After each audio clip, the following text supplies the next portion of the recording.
This message has no affiliation with the Department of War. All right, and welcome back, everyone. This is the Martin Memo. Today, we are witnessing the end of an era on two fronts: the decisive projection of American strength abroad and the absolute collapse of liberal incompetence at home. For years, the mainstream media and the global elite told us that Nicolás Maduro was an immovable force, claiming that diplomatic engagement was the only way to handle a narco-dictator who was poisoning our streets and starving his own people. They were wrong. On January 3rd, the United States stopped asking for permission. In a surgical, high-stakes military operation, Maduro was extracted from Caracas and placed in a U.S. federal cell, a massive victory for the Monroe Doctrine and a warning to every adversary in this hemisphere. But while we are cleaning up our backyard, we are also witnessing the total disintegration of the Minnesota nice facade. For years, the left touted Minnesota as the gold standard of the welfare state. But behind the curtain was a multi-billion-dollar fraud industrial complex fueled by staggering incompetence and blatant exploitation. From the Feeding Our Future scandal to Medicaid theft and child care fraud totaling nearly $9 billion. The corruption has become so toxic that Governor Tim Walz has officially announced his resignation. And to think, this guy was almost our vice president. Today, we break down the tactical genius of the Caracas raid and the receipts of the Minnesota heist. Two stories that prove that while strength works, radicalism and equity politics only lead to ruin. Let's dive in, and at the end, I will answer one of the questions that you all asked throughout this week. This is the Martin Memo.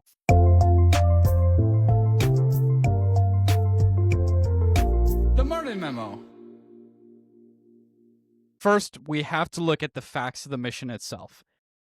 Mission Absolute Resolve wasn't a messy, boots-on-the-ground invasion.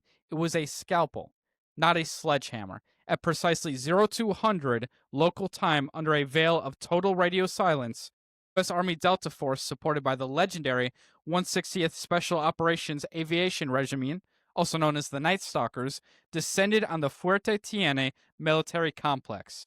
They didn't waste time with the palace or symbols of state. They went straight for the man. Reports indicate Maduro was completely caught off guard. He didn't have a suit, there was no grand speech, there was nothing. He had no idea that the U.S. military was there. He was just a fugitive, facing the consequences of his own crimes. The left is already calling this American overreach, but let's be clear. Maduro was under a multi-million-dollar bounty by the DOJ for narco-terrorism. If you run a criminal enterprise that exports tons of cocaine into our cities, you aren't a head of state, you are a criminal. This raid sends a message to every adversary in the Western Hemisphere that American patience has a limit, and we just reached it. Now, you may be asking, why did this happen and why did it happen now? It's about the Cartel de los Soles, or the Cartel of the Suns. For a decade, Maduro's inner circle transformed the Venezuelan military into the world's most powerful drug trafficking organization. We are talking about direct coordination with terrorist groups like the FARC or the ELN, using state-owned planes to fly cocaine into Central America and then across our southern border, among other things, all while laundering billions through state-run oil companies. When the border is wide open, as it was for far too long, the Maduro regime profits directly from the chaos.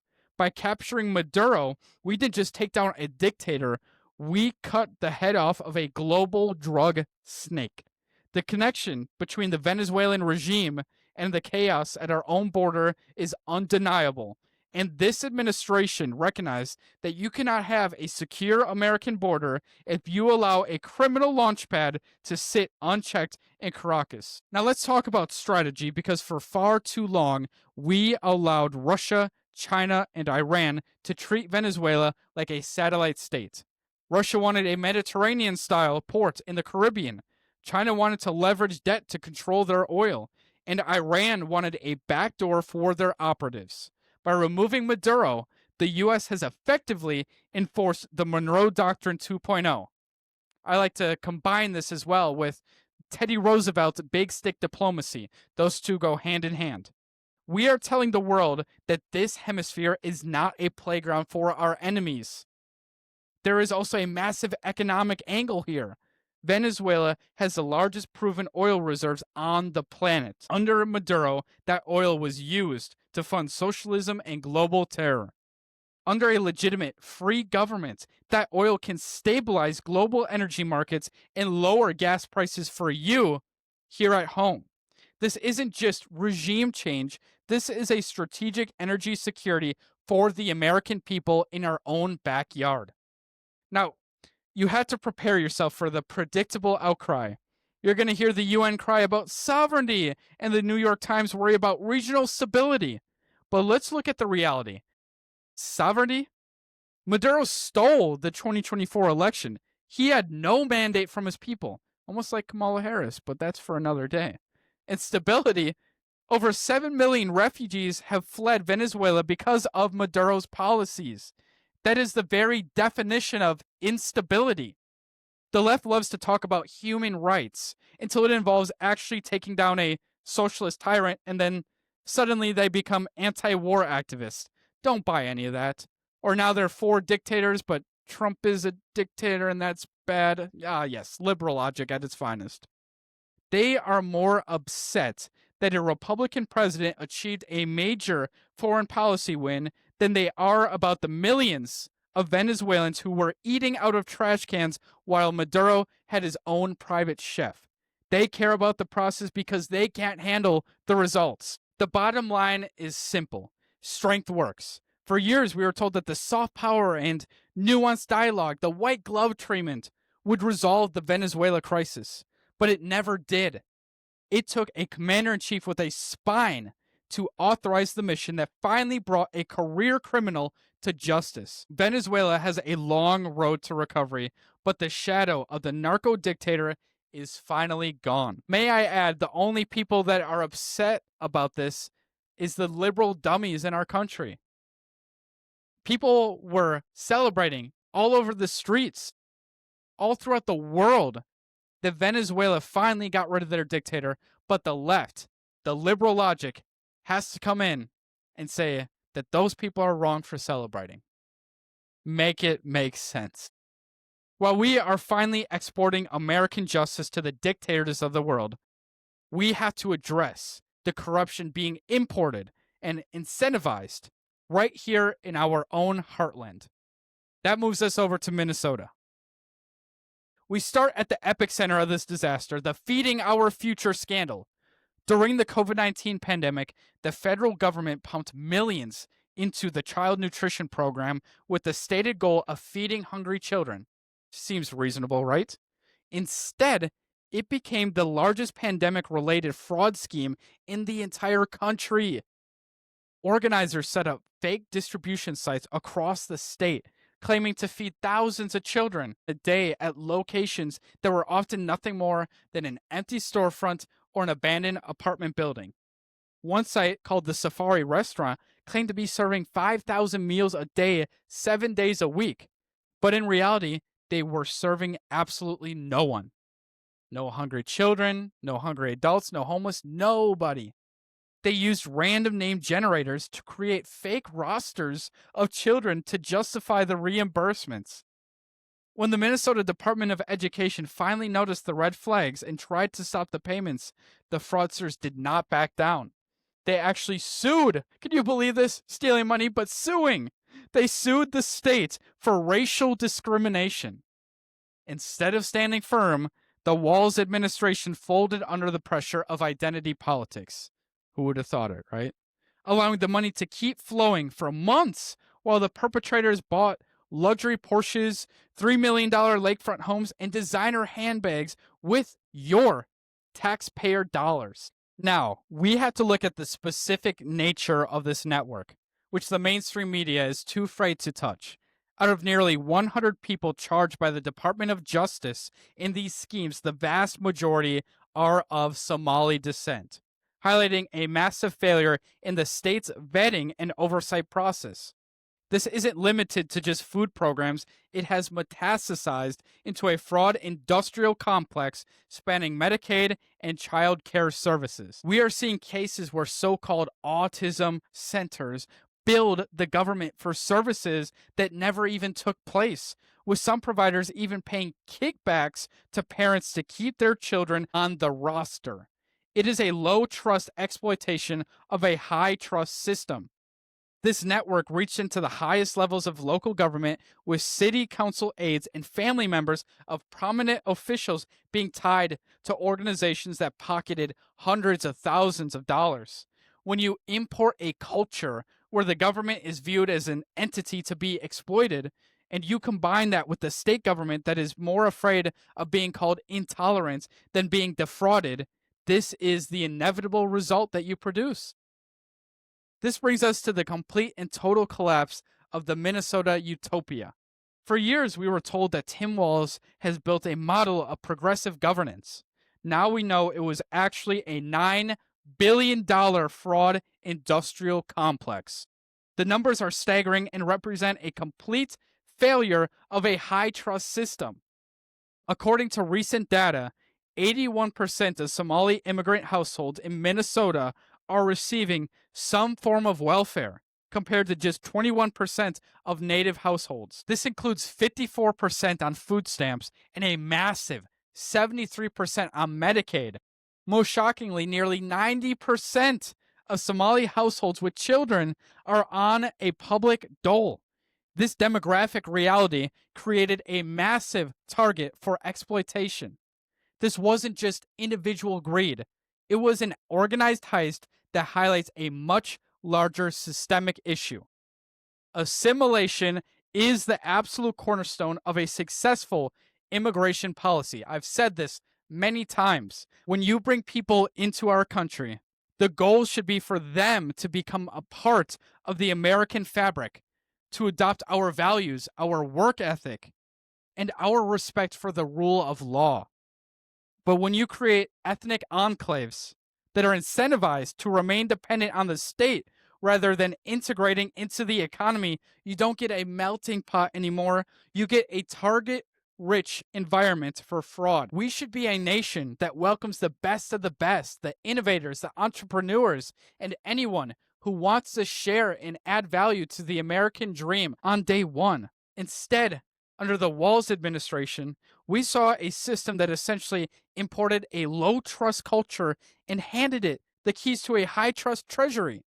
When state investigators tried to flag this, they were met with the accusations of discrimination from an administration that prioritized equity over the safety of the taxpayer's wallet.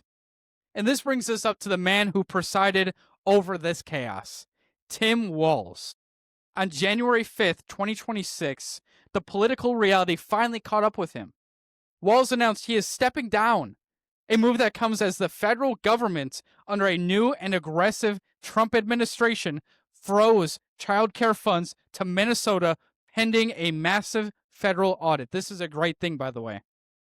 For years, Walz claimed that the buck stopped with him, yet he did nothing to reform the agencies that allowed $9 billion to vanish into the pockets of criminals. Republican legislators are now characterizing his departure as an admission of guilt. He is leaving behind a state that is financially hemorrhaging and a legacy defined by the largest theft of public funds in American history. Walz chose equity and optics over integrity and fiscal responsibility. And now that the subpoenas are flying and the federal investigators are on the ground in St. Paul, he has decided to head for the exits rather than face the music. He did his interview and he said, "It has nothing to do with the fraud. No. It's just so I can focus on creating policies here and taking care of the Minnesota families. I don't want to get caught up in the political landscape." Right, Tim, right. The takeaway here for every American is simple. Big government is inherently corrupt because it lacks the basic mechanisms of accountability. When you move billions of dollars through faceless bureaucrats, the vultures will always find a way to feast. More importantly, the story proves that identity politics is being used as a tactical shield for criminal activity. When a government makes it a policy to avoid auditing certain communities because they fear the political blowback, they are essentially inviting the wolves into the sheepfold. The Minnesota heist is a warning to every state in the union. Fortunately, the era of looking the other way is over. The Trump DOJ is seizing the assets, freezing the bank accounts, and proving that state-level incompetence will finally have federal consequences. Strength and accountability are returning to the system, and it is about dang time that that happens. Stop wasting our taxpayer money. The era of Tim Walz is ending in a cloud of shame and legal scrutiny. The hardworking people of Minnesota and the many honest members of the Somali community who came here to build a better life deserve better than a government that allows a criminal syndicate to bankrupt the state. With all that being said, it is time to move on to my favorite segment of the week, and that is the cold monologue. You ask us questions throughout the week. We write them down on slips of paper, put them in this hat. You are getting my pure, authentic response. So, let's see what question we have in store for us today. Who do you believe is our biggest geopolitical enemy? Well, hands down is China. Maybe a close second would be Russia, but China is our biggest geopolitical enemy. There's a paper that came out not too long ago saying by 2050 they want to completely control the US economy and completely control America in itself. We cannot allow that to happen. They are our biggest geopolitical enemy in size, in military, in just about everything. They have the second largest economy. They're always 2 steps behind us. They're very close to us. They are our geopolitical enemy, and a lot of our foreign policy is dictated around them. As mentioned before, this entire Venezuela with the oil and all the proxies that try to use Venezuela as some sort of satellite state, America cutting that off is a huge blow to China as well as Russia and Iran. These are good things, and this is what we get when we have someone with a spine in the White House. So China is definitely our biggest geopolitical enemy, and in terms of capabilities, they are the people we have to be afraid of most. From AI to military to infrastructure to coal plants, because they're opening up hundreds upon hundreds of coal plants, they are our biggest geopolitical enemy, and we have to be very careful about them. So I hope that answered your question.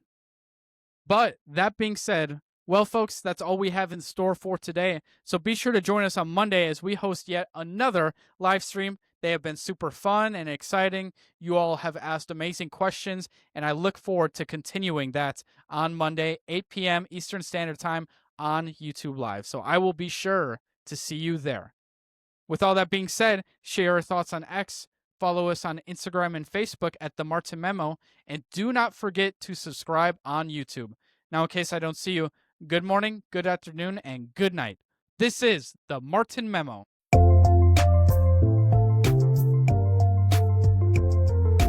The Martin Memo.